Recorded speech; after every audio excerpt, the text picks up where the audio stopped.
বিশ্বনবী পাগলের মতো একবার হাউজে কাউসারে যাবেন, একবার সিরাতে যাবেন, একবার পুলসিরাতের দিকে, একবার হাউজে কাউসারের দিকে পাগলের মতো দৌড়াতে থাকবেন।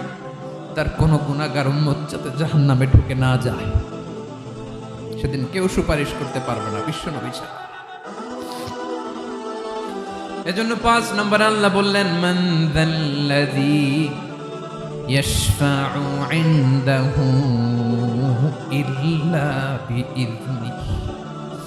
কার সাহস আছে, কার এত বড় বুকের পাটা কিয়ামতের কঠিন দিন আল্লাহর সামনে দাঁড়িয়ে সুপারিশ করবে?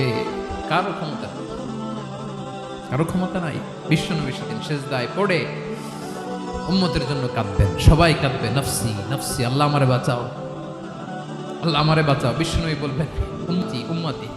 বিশ্বনবী আমার জন্য কাঁদবেন, আপনার জন্য কাঁদবেন, আমাদের জন্য সেদিন কেঁদে কেঁদে জাহান্নামের দরজায় দাঁড়িয়ে আমাদেরকে টেনে টেনে জান্নাতে ঢুকাবেন।